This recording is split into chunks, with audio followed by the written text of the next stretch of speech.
Сделав абета крепсо журналистша, халагуйта оппозиция пешкарак рублок ялу айчкарак парнапхайшара пресс-конференция фистара портак вахарцойт политика партии Амцахара ахампайори алхас пацнес аважлер ичкара апса политика анапхаверина агрба фонд апра президент Аслан Бжаня Вальвара Пичкара Абзанхара Напхкавю Нукзар Ашба.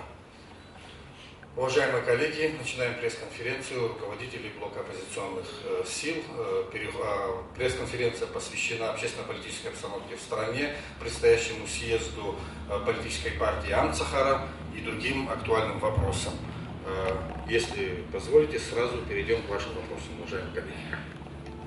Скажите, пожалуйста, что в 21 октября в итоге планируется? Съезд Амцахара или сход сторонников оппозиции? И где он будет проходить? На стадионе или в конференц-зале? И какие вопросы будут стоять на повестке? Вы к кому адресовали свой вопрос? Ну, кто хочет, пускай ответит.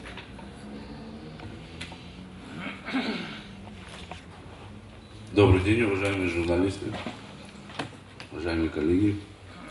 Это вопрос, я как понял, адресован мне, как исполняющий обязанности председателя политической партии Амцахара. Ставлю вас всех в известность и наше население. 21 числа на городском стадионе «Динамо» будет проходить 6-й внеочередной расширенный съезд политической партии Амцахара, где будут рассматриваться это политические процедуры, связанные с организацией внутри организации партии. Это социально-политическая обстановка в нашей стране. Решили мы сделать этот съезд на стадионе только потому, что мы ожидаем больше, чем 1000 человек присутствия наших граждан и членов партии вместе с делегатами съезда. И у нас в городе Сухум нет такого зала, где будут помещаться 1000 человек. Поэтому мы решили провести его на стадионе. При любой погоде? При любой погоде. Там, слава богу, строители предусмотрели крышу, чему мы очень рады. Марьяна Кициня, пожалуйста, на ваш вопрос. В связи с этим митингом, который пройдет 21 числа, у большей части населения вот какие-то ожидания и опасения. Кто-то говорит, что съезд может перерасти в такой вот стихийный митинг и будут требовать отставки действующей власти. Вот прокомментируйте, пожалуйста. С удовольствием. Если мы будем слушать, что кто-то что-то говорит, то кто-то говорит, что мы сегодня тоже хорошо живем и у нас все нормально. Дело не в этом. Дело в том, что я еще раз повторяю, что мы собираемся обсудить ситуацию в республике. Мы хотим спросить у членов нашей партии, а также у общественности нашей республики, какова жизнь, что изменилось за год правления новой власти. Обсудить ситуацию. Никто никого никуда не призывал, если вы все замечаете. Ни в наших выступлениях, ни в выступлениях членов оппозиционного блока. Никто никогда никого не призывал к свержению или к революции. Вы задали вопрос, возможно ли повторение событий мая 2014 года. Может ли быть так, что эти события повторятся? На самом деле складывается парадоксальная ситуация у нас в стране. Отдельные руководители государства, в том числе и президент, говорит о том, что в мае 2014 года ничего незаконного не произошло. Таким образом, подпитывая настроение тех, кто хочет этот сценарий повторить. Мы же вам, и журналистам, и общественности, неоднократно говорили о том, что создан опасный прецедент, был создан в мае 2014 года. Повторяя о том, что в 2014 году, а это было неоднократно, все было в рамках закона, таким образом сама власть в известной степени провоцирует повторение вот этих событий. Вы знаете, кто был организатором вот этих мероприятий в 2014 году, среди них были очень известные государственные деятели в прошлом, люди с огромным политическим и государственным опытом работы. Но несмотря на это, ситуация пошла по незаконному руслу. Может это повториться? До тех пор, пока власти будут говорить о том, что в 2014 году ничего страшного не произошло, над нами всегда будет висеть дамоклов меч повторения вот этих событий. К сожалению, это так. И еще государственные деятели, которые принимали участие в этих событиях, организовывали эти мероприятия в мае 2014 года, если они хотели бы и заботились бы, или заботились бы о стране, у них был замечательный выход разрешить кризис. Каким образом? У нас есть закон о всенародном голосовании. Да, этот закон можно выносить практически любой вопрос, за исключением изменения статуса нашего государства, изменения ее границ. И таким образом придать любому кризису, направить любой кризис на законное русло. Поэтому мы повторения этих событий не хотим. Мы против этих событий. Мы никогда не можем себе позволить поставить наших граждан на грань гражданской войны. То, что было в мае 2014 года. Но люди, которые говорят о том, что в мае все было хорошо, я уже третий раз повторяюсь, провоцируют такие действия, к сожалению. В этом состоит мое глубокое убеждение. Мы же будем призывать людей действовать исключительно в законах, в рамках законов существующих и в рамках Конституции. И место проведения съезда специально было подобрано там, где можно людей организовать. Это и расстояние от комплекса зданий административных очень недалеко. Это тоже было учтено. В мае все было специально сделано рядом с тем, чтобы вот этот так называемый тогдашний мирный митинг перешел в беззаконные процессы. Кто этого не видит, тот не имеет или глаз не имеет, или совести не имеет. Поэтому мы не хотим повторения вот этих событий. Алхас Алексеевич, в последнее время Совет старейшин Абхазии дважды выступила с заявлением в ваш адрес и в адрес партии Аруа объединиться. Как вы на это смотрите, как вы оцените такой призыв в настоящее время? Да, действительно, председатель Совета старейшин Озган Константин Константинович приходил к нам, мы имели беседу, после чего мы обговорили круг вопросов, договорились практически по всем вопросам, которые нам предложил Совет старейшин. Вы все видели, читали заявление, которое после этого последовало, чтобы политические организации, общественное движение Аруа и политическая партия Амцахара, Совет старейшин изъявляет желание, чтобы эти две организации были объединенными или как-то хоть имели точку соприкосновения в плане общения, в политическом общении. Да.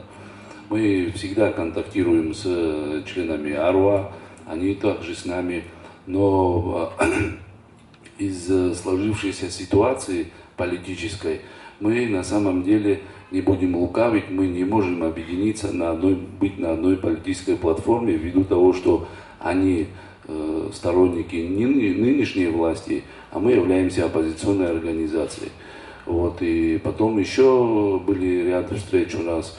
Ну, к чему привело, вы это знаете, практически ни к чему. У нас политически никаких отношений нету, только личная дружба, контакты, мы ветераны, друзья, близкие, только в таком плане. Нуревич, хотелось бы вот вас спросить, как политика, давно в этой области работающего. Власть все время говорит, что мы стали жить лучше, что у нас были найдены какие-то резервы, что у нас повысилось, жизненный уровень повысился за то время, которое находится у власти. На ваш взгляд, какая на самом деле политическая ситуация в стране, социально-политическая именно ситуация в стране? Что-то изменилось, стало хуже? Или вот действительно власть говорит правду, что у нас все хорошо? Власть говорит, я тоже слышу, что у нас, в общем, стало лучше.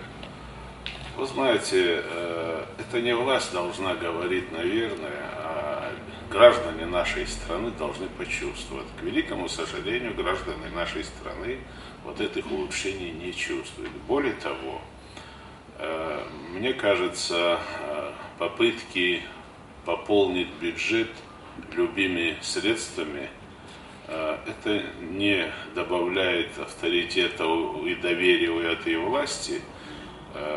Я думаю, что еще есть какие-то у правительства, у руководства страны какие-то поползновения, увеличение налогов, ввозных пошлин и так далее. Жизнь потихонечку становится хуже, чем было. Это вот об этом говорят на улицах, об этом говорят в селах, в городах наших, наши граждане об этом говорят. Но в этом году за счет того, что общее положение в России несколько изменилось, люди стали беднее, и много туристов приехало, какой-то видимый эффект дало прививание туристов. Но, к великому сожалению, нам, туристам, предложить тоже нечего. Так, в общем-то, ничего особого не меняется. Мы слышим и о том, что создают рабочие места новые, якобы стараются. Но вы знаете, это все слова. Я не видел ни одного нового предприятия. Более того, я вижу, что огромное количество нашего, ну, скажем, такой отрасли экономики, очень интересной, как строительный комплекс, люди без дела находятся, делать им нечего. Люди, которые торгуют строительным материалом, они жалуются, что, в общем-то, у них дела стоят. И так, к сожалению, везде. Ну и, наконец, мы пошли в последнее такое пристанище, начали разорять наших крестьян. Они на свой страх и риск что-то создали, какие-то ореховые и другие плантации, и мы, вот другого не находя, начинаем повышать вывозимые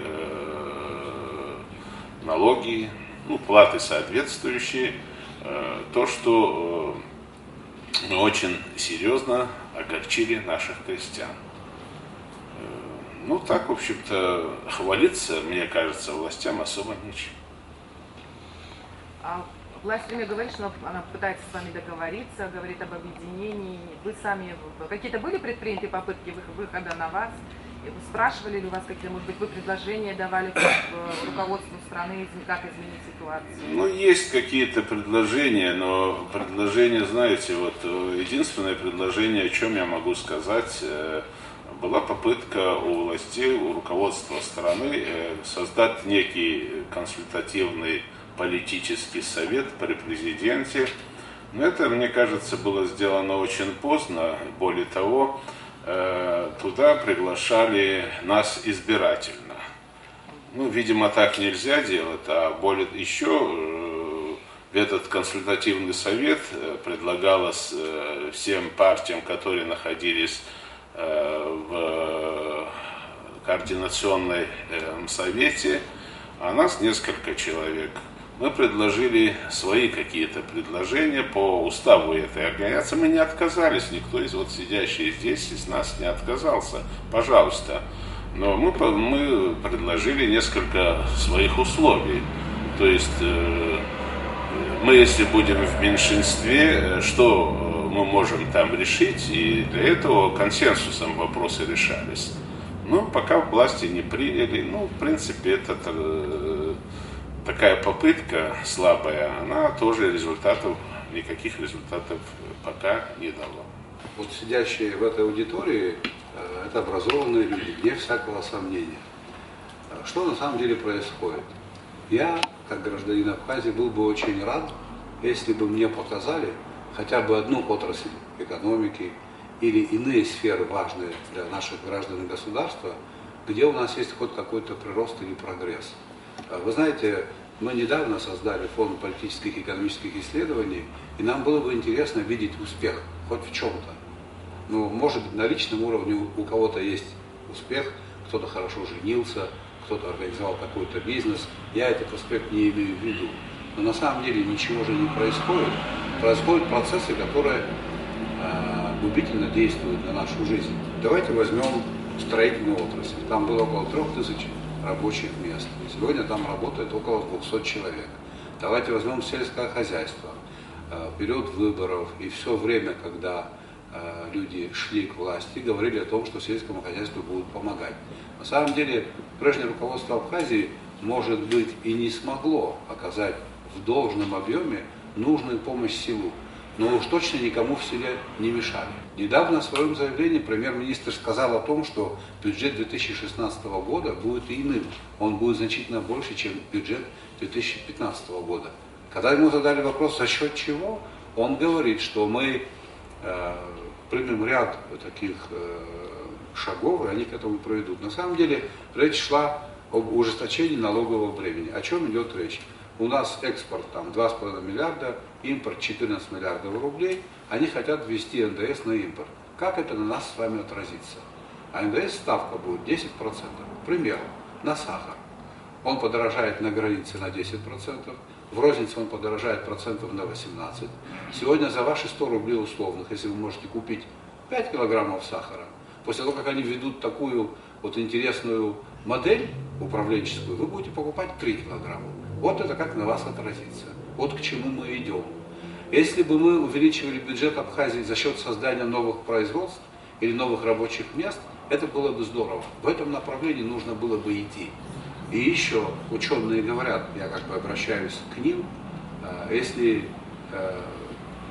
валовой внутренний продукт на душу населения хотя бы не соизмерим с ВВП на душу населения сопредельных государств, и если импорт многократно доминирует над экспортом, рано или поздно государство теряет свой суверенитет. Это с нами может произойти. Это не шутки. Потом, вы знаете, очень много у нас вот, непрофессиональных суждений, вот на серьезном уровне, на абсолют, популизм и вранье в ранге абсолюта у нас.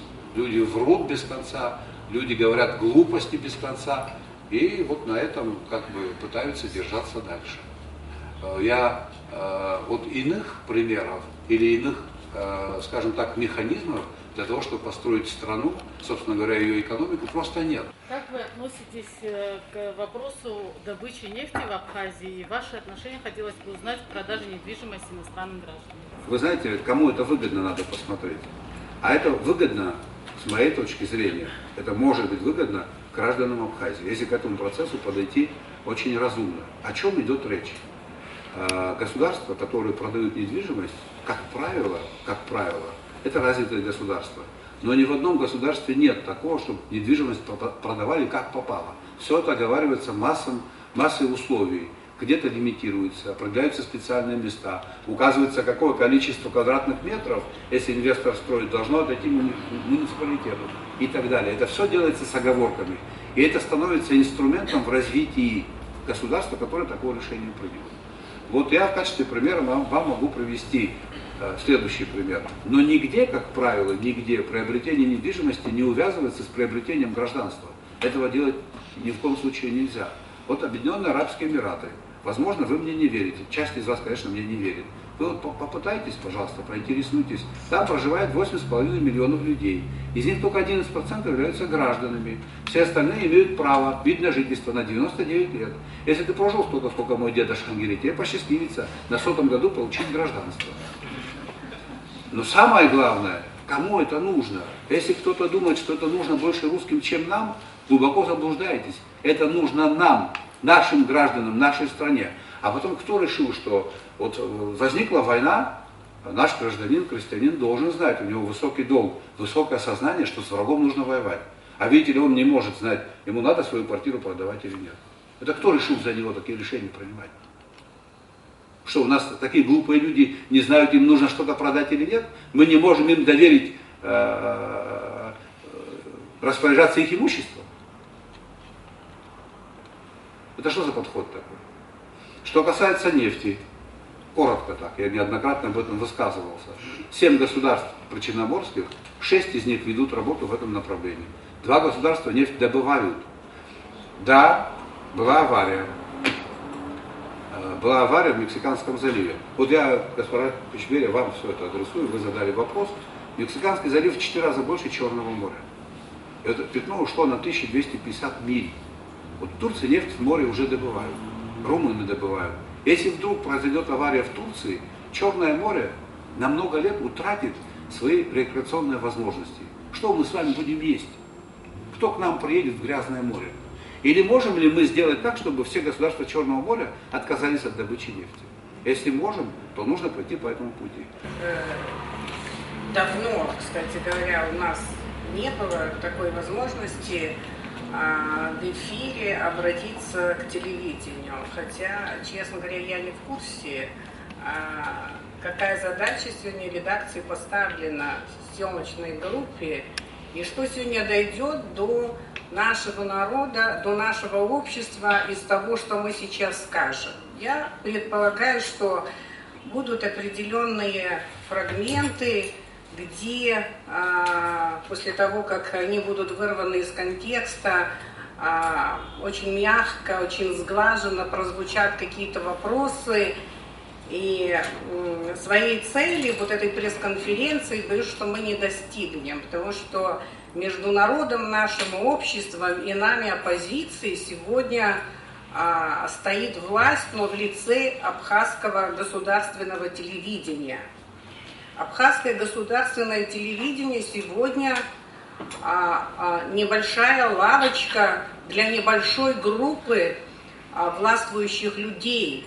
Оно перестало быть государственным телевидением. Мы пережили разные времена, но мы прекрасно помним, насколько телевидение широко, а может и не нужно было этого делать, чересчур широко, масштабно освещало события, связанные с политической борьбой бывшей оппозиции в течение 10 лет. Практически 10 лет бывшая оппозиция, нынешняя власть, держала наше общество в стрессовом состоянии. 10 лет нормально мыслить, созидать, думать, жить люди не могли. Пришли к власти. Я обычно в студенческой аудитории оглядываюсь и ищу, есть ли там доска, чтобы типа тренинга провести. Да, нет, что сделано, где сделано и так далее, чтобы как простую арифметику доказать, что ничего не сделано. Что за это время уже произошел полный обвал позиций власти, которые были озвучены или озвучивались до прихода к власти, до незаконного прихода к власти, до 27 мая. И после 27 мая перед последними президентскими выборами. Может быть, не распространяться, не углубляться, а говорить несколько таким телеграфным языком. Например, говорили, что нынешняя власть тогда говорила, что произойдет реактивное повышение уровня жизни наших людей. Будут реформы, перемены на второй день и так далее.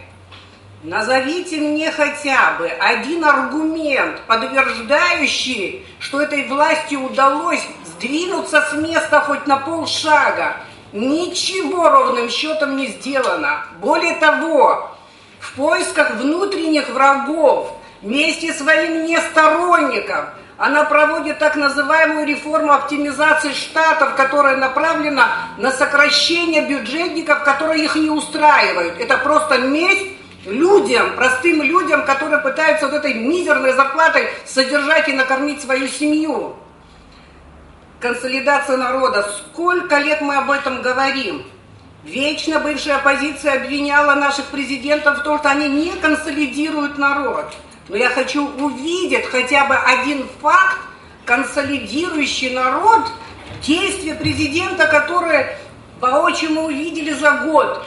Вы хоть один раз услышали, чтобы этот президент повел себя как диалогичный лидер, чтобы он говорил со всем народом? Он говорит только со своими сторонниками, то с частью этих сторонников, потому что большая часть, она разочаровалась и уже отвалилась от него. Я хочу, чтобы вот это дошло до народа. Обещали высокие зарплаты. Где они? Обещали повышение пенсии. Где все это? Обещали за счет чего? На что он надеялся? Какой у него был источник для того, чтобы это сделать? Однажды, когда в эфире я сказала, что мой оппонент Даурашева говорил, что надо пенсии поднять до 5000 рублей, там мы с ним были конкурентами на депутатских и так далее, я ему говорю, где источник? Ты мне скажи, откуда эти деньги взять? И давайте мы найдем и раздадим. На самом деле люди очень нуждаются. Что такое 500 рублей абхазская пенсия? Да не было же ответа. Но они понимают, что народу это нужно, и озвучивать то, чего они не в состоянии сделать. Они надеялись на то, что российские деньги будут идти, финансовая помощь будет продолжаться, есть российский кошелек, из этого кошелька они будут кормить свой народ. Своим трудом, своей работой надо кормить свой народ и подпитывать свое государство. Людей просто обманули. Я надеюсь, что многие это понимают. Поэтому народу надо собраться, и люди, которые причинили нашей государственности год назад вот такой ущерб, урон, такие вещи преодолеваются очень тяжело. В правовом развитии, кстати говоря, мы двигались неплохо, циклически, но неплохо. Мы теперь отброшены назад. И как мы будем возвращаться, выправлять эту ситуацию? При таких бандитах, простите, эту ситуацию никто не сможет выправить. Кто-то может сказать, ну подождите же, только год назад он пришел. Слушайте, если бы год назад в Абхазии к власти пришла бы команда совершенно новая, которая не имела опыта политической борьбы, но в результате стечения каких-то обстоятельств и так далее, ну, народ проникся симпатией, или, скажем, они богатые, пришли к власти и не знают, что они дальше делать, это можно подождать. 10 лет борьбы, 10 лет. И что они, с чем они пришли? В течение года они не могут сделать ничего, но самое страшное, у них нет никакой шпаргалки на то, чтобы и в будущем году, и через 2, и через 3 года что-либо изменить. В экономике они ничего не понимают, в образовании ажиотаж непонятный, на самом деле никакой стратегии нет. Но в чем они есть? Финансы считать не умеют, бюджет сформировать они не могут, а депутаты вообще непонятно чем занимаются, увлеклись абортами, оказывается, они демографией так интересуются. Если им так нужна демография, пусть они сначала скажут, как экономически поднять страну, они же говорили, что они все знают, тогда и демография тоже выправится. Вот по поводу нефти и недвижимости я подробно говорить не буду. Я надеюсь, что об этом мы скажем на съезде. Но у меня немножко другая позиция. Я вообще подхожу таким образом. Если у нас соглашение с Роснефтью, для меня важно условия этого соглашения. Если мы рискуем, но рискуем, потому что не только мы рискуем, все равно окружение, окружающий нас мир заставляет нас рисковать. Тогда условия должны быть выгодными настолько, чтобы хоть какие-то серьезные вливания пошли в нашу экономику, которая должна потом за собой вытягивать и демографию, и культуру, и все остальное, экономический уровень, социальный уровень жизни людей. Я с этой позиции отношусь. Мне важно, что в этом документе заложено. Вообще ничем не рисковать и развиваться это невозможно. Я хочу у вас спросить вопрос, да, вам задать. А вот это АГТРК, это чье телевидение? Государственное. Второй вопрос, вы меня извините. А государство это кто или что? Нет, вообще, мы очень много раз спрашивали у вашего директора, который вообще даже не только, чтобы что-то ответить в письменном виде или как-то, по-моему, абсолютное игнорирование любого и всего и вся. Но я бы вам не советовал бы так продолжать. Вот моя просьба, просто передайте, пользуясь случаем, хочу сам лично передать генеральному директору АГТРК, не советую продолжать так же работать по отношению к оппозиции. Не советую.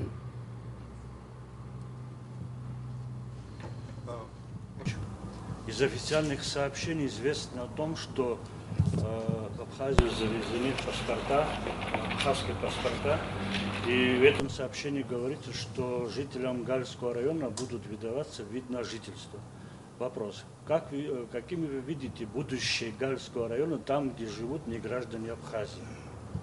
Ну, нельзя, на мой взгляд, рассматривать Гальский район вне контекста развития нашего государства. Решения, которые были приняты по Гальскому району, на мой взгляд, они нас не приблизили к решению каких-то проблем. По моему глубокому убеждению, мы создали проблем больше. Вот вы знаете, стили и методы управления они проникли во все сферы нашей жизни. Везде одно и то же примерно. Поспешные, непродуманные, очень политически мотивированные решения.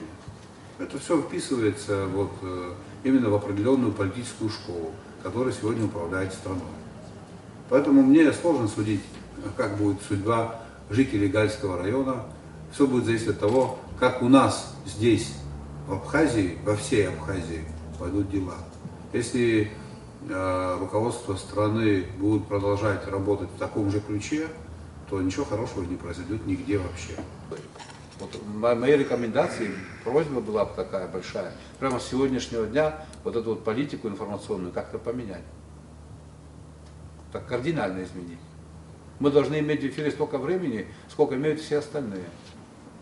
А какие такие заслуги особо имеет ФНЭ перед нашим государством? Это же государственный канал. Или они имеют заслуги перед конкретными личностями, поэтому их показывают. Это же очевидно, что это так. Теперь, разве это не раскол нашего общества и государства, когда 26 августа текущего года, в день признания независимости Абхазии России, был репортаж, и в этом репортаже имя Сергея Васильевича Багапши было упомянуто только один раз, и то в контексте того, что президент Хаджиба побывал на могиле в селе Джгарда. А кто эти 26 августа кто готовил? 26 августа это был подарок, сюрприз для нас, или это была кропотливая работа наших руководителей? Мы что, не можем этим гордиться? 26 августа мы восстановили суверенитет на всей территории Абхазии. Нас признала самая великая страна в мире. У нас что, в тот период не было лидера, которого можно было показать? Показать, как он выступал в Государственной Думе, в Совете Федерации. Акт, который был озвучен в Кремле. Это того не стоило? Это что за политика такая? Вот такие вот дела. Поэтому мы стоим у очень опасной черты. Мы начинаем, вот как мы системно вредили, грубо говоря, часть нашего общества, теперь уже системно вредим только в другом качестве. А какой у нас лексикон у нынешних руководителей? Вот я вам напомню, какие слова чаще всего мы слышим. Да? Жестко, беспощадно. Это к кому жестко и беспощадно? Осталось услышать только слова со всей пролетарской ненавистью. Поставить к стенке и расстрелять. Ну, помните, фильм был, известный фильм «Собачье сердце». Пистолеты у всех имеются. Не стоит так шутить и себя так вести. Абсолютно недопустимые вещи. Всегда была власть и всегда была оппозиция, и это нормально.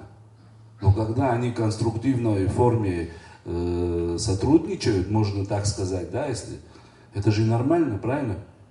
Если люди говорят, что вы вот тут не правы, мы вас просим, пересмотрите, посмотрите, зачем это в штыки воспринимать? Ну вот что на самом деле произошло? В государстве всегда большое количество разных проблем. Есть проблемы, которые можно решить там, за полгода, за год. Есть проблемы, которые требуют большего времени. Вот давайте мы в части некоторых политических обещаний, которые были даны нашему обществу, например, перераспределение полномочий. Об этом всегда говорил господин Хаджимба, когда он был в оппозиции. Для этого же требуется большое количество денег, чтобы этот закон внести в наш парламент и сделать так, как он ранее говорил. Это первое. Второе. Он неоднократно высказывался о том, чтобы в парламенте должен быть принят закон об оппозиции, в соответствии с которым такой замечательный закон, он был разработан партией ЭРА, оппозиция будет даже зарплату получать из бюджета и так далее. Вы знаете, вот эти политические процессы иногда носят острый характер. Во многих государствах это было. Построить страну не так просто. Но процесс строительства должен быть, а не разрушения. Мы должны с каждым днем хоть что-то позитивное привносить в нашу действительность. Но есть такой потенциал у нашего этноса, у наших граждан, у нашего государства. На самом деле он есть. Но его нужно грамотно использовать. И должны быть люди, которые умеют этим пользоваться. К сожалению, у этой команды таких признаков, умений, навыков не наблюдается. Беда только в этом. Это поправимая ситуация. Мы тут не должны падать духом, посыпать свои головы пеплом и говорить, что абхазский этнос не состоялся, как этнос, который может построить свою страну. У нас тоже это трудность, которую мы с вами должны преодолеть культурно и спокойно. Мы должны себе объяснить, в это поверить, объяснить нашим товарищам, у которых не получается этот вес удержать, что ну не получается, давайте будем искать другую команду спортсменов. В этом не должно быть большой трагедии. Это обычный рабочий процесс. Меня удивляет, когда вот нынешняя власть, да, она сравнивает свои экономические показатели с 2014 годом. Да? Не надо, друзья, забывать, что весь 2013 год, особенно конец года и начало 2014 года, мы жили в режиме Олимпиады. Да? Вот, и не надо людей в заблуждение вводить. Мы все прекрасно помним, когда даже был перечень транспорта, да, который имел право только переезжать нашу границу государственную и перевозить необходимую продовольственную группу товаров. И зачем это сравнивать? Когда был у нас бум, да, туристический с олимпийским режимом, зачем сравнивать? Кого дурят? Еще у меня такая просьба, да, ко всем вам, журналистам, средствам массовой информации. Не надо нагнетать обстановку вокруг съезда Амцахара. Не надо. Меня это уже настораживает.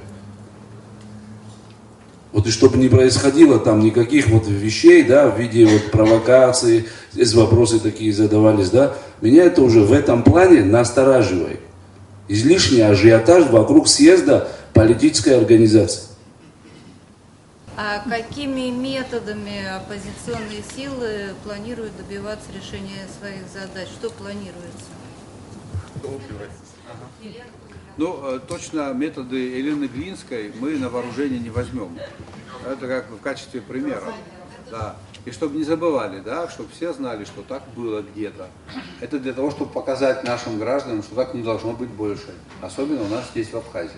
У нас есть несколько законов, которые позволяют, в принципе, цивилизованно, политически выверенно разрешить кризис политический. У нас есть закон о всенародном голосовании, о референдуме. Значит, на референдум можно выносить практически любые вопросы, в том числе и о доверии конкретным руководителям и высшим должностным лицам. Это как раз очень демократично, законно, цивилизованно задать вопрос у своих граждан и спросить, как вы думаете, да? Это честно, это открыто. По такому пути должна была пойти оппозиция в 2014 году. Там были такие маститые политики с большим опытом. Да? Мы ждали, например, я как руководитель специальной службы надеялся, что вот этот кризис, который, в общем-то, сегодня понятно, что во многом носил искусственный характер, он получит свое разрешение вот в таком ключе. Но возобладал такой сценарий, да, старинная русская забава. Пошли и поехали, взяли камни, вот, от этого нужно будет отказаться, мне так кажется. Поэтому будем решать политическими методами. Но вы знаете как, при этом я хотел бы сказать следующее.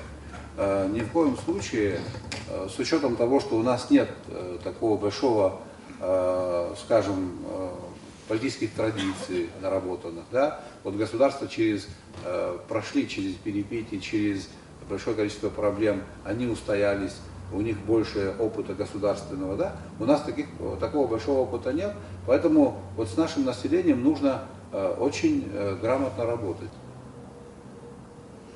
А сколько раз ставился вопрос о том, чтобы сменили руководителя государственной компании? Вот в тот день, когда этот вопрос впервые был поставлен на съезде партии Амцахара, эта госпожа была утверждена в должности. Это вот таким образом, значит, пошли навстречу требованиям оппозиции. А вы знаете о том, что в период выборов по инициативе господина Хаджимба, именно по его инициативе в большей степени был подписан некий договор, в соответствии с которым по итогам выборов должно было формироваться правительство Абхазии. Был такой договор, да. И там все это должно было быть увязано к количеству набранных голосов. Ну и все, после того, как выборы прошли, никто об этом договоре ничего не вспомнил.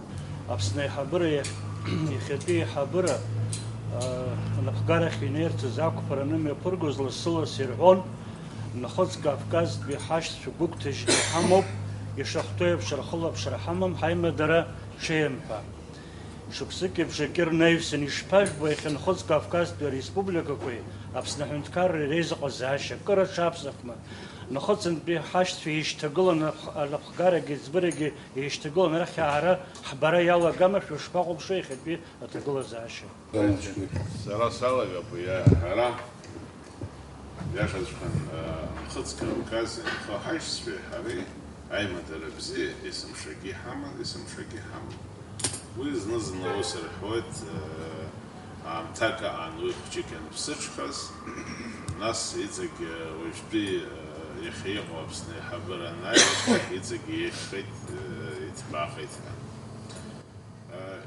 عايشت في خزين خوز نزل لا يخشاش ربجال نزل أبقار ربجال وسنقى اللغة بامتك وسي أزر على أخا يخي وصل حالة شاجر نخزي كافكازي حري проблема كويسات بويت دار أوز دوك حرشوب وحر وس يخي يشتزم نزبانزر يقنع متكوك يتزقي عيقودا يتزقي بزينا عيتنا عيرا عن حمس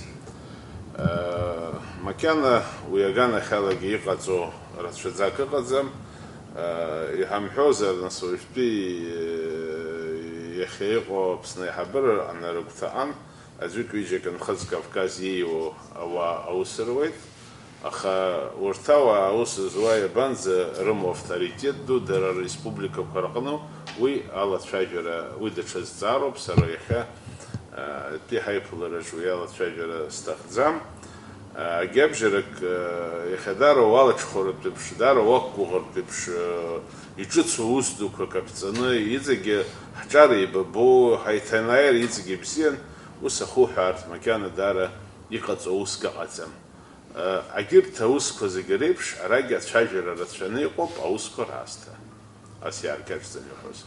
Главное, процесс строительства государства потребует мобилизации наших сил. Это не строительство коммунизма, когда мы от всего должны отказаться. Мы должны сделать, в конце концов, правильный выбор. Должна быть подготовленная, адекватная команда. Пользуясь случаем, я призываю наше население быть в спокойствии, и кому не безразлична судьба и то, что происходит сегодня в нашей республике, пусть придут 21 числа на стадион «Динамо» в городе Сухум. Мы будем говорить там о том, как складывается у нас жизнь. Будем интересоваться теми проблемами, которые сегодня существуют.